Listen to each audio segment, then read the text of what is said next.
This is the certification part of the enrollment process.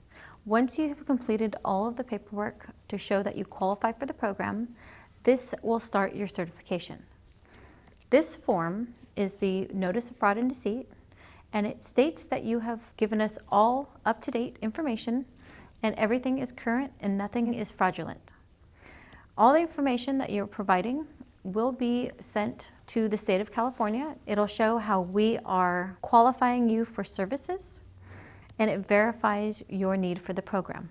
On this form, please make sure you review it.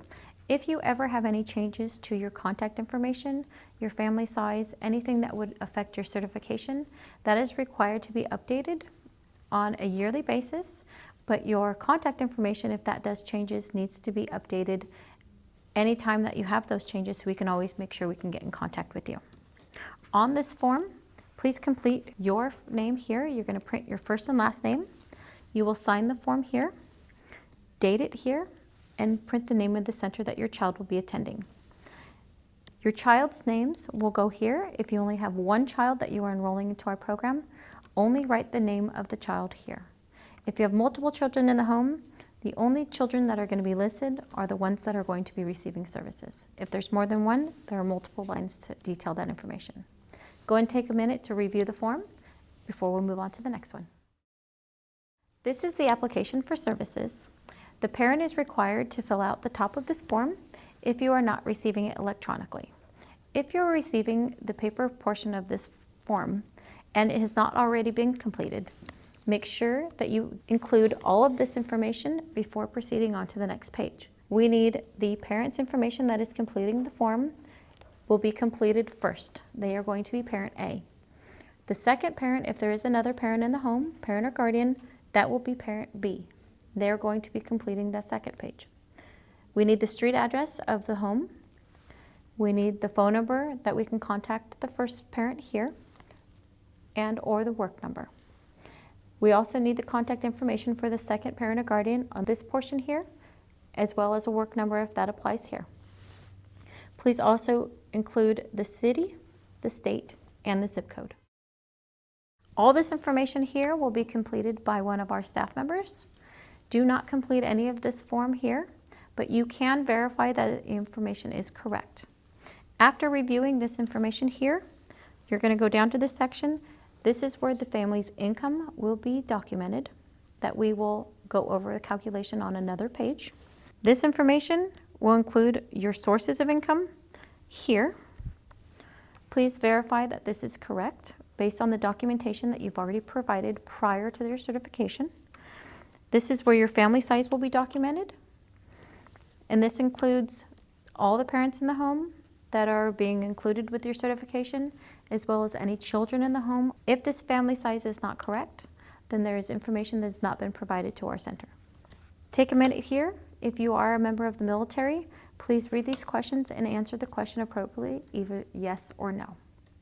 Go ahead and take a minute, review the information before we proceed to the next page. This will be the second page of your application. On this page, you will not be completing any of this information. By the time you receive the document, all of this should be completely filled out. This portion is for your children's information. It will have your children's first and last name and middle initial if it applies. They will also have their gender documented here with their date of birth. Over here, it will state the program that they are going to be attending with the provider's name. So this will be your site name.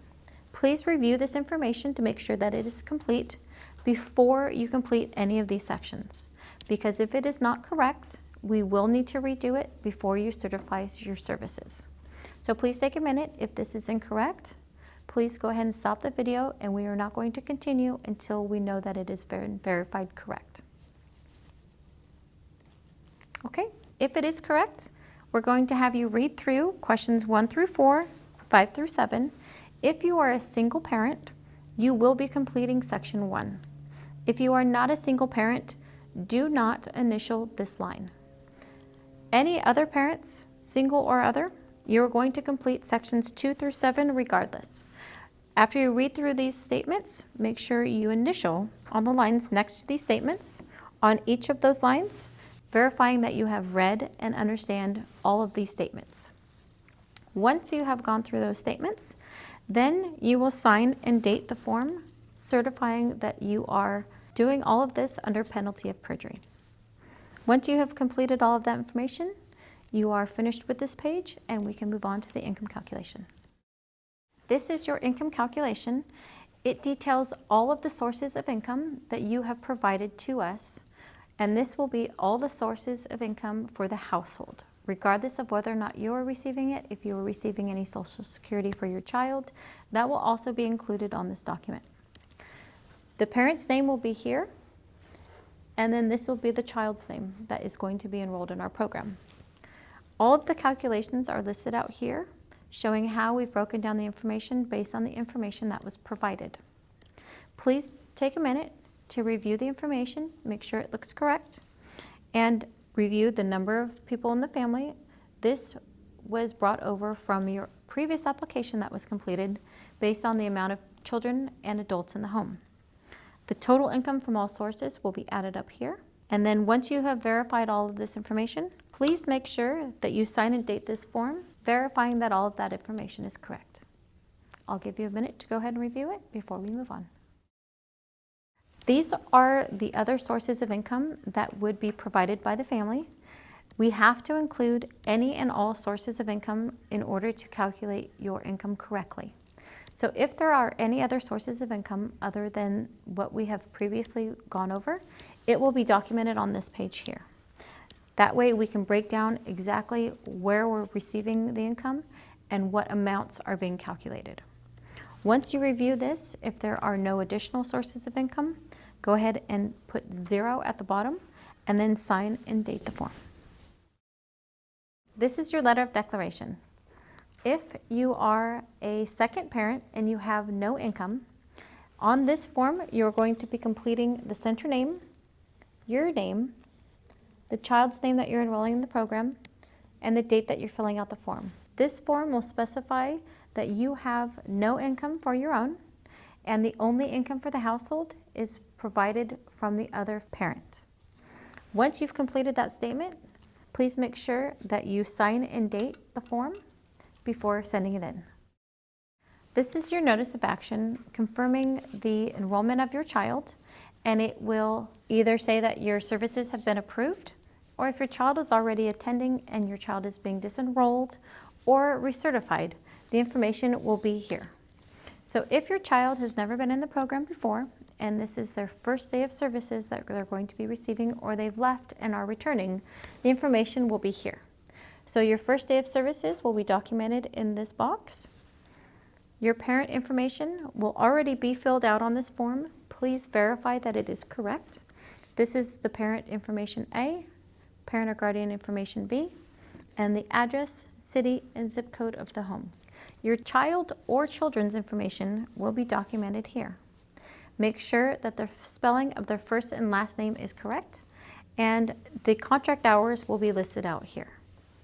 If there is a fee, that information will be listed here. For our part-day services, there is no fee for those programs. For our full-day services, that fee, if there is one, would be determined by your family size and your income, and documented here. The basis for your eligibility will be listed here. Please make sure that everything that applies has been checked. If you are in our full-day services, then you will also have a need for the program, which will be documented here. Please verify that that information is correct.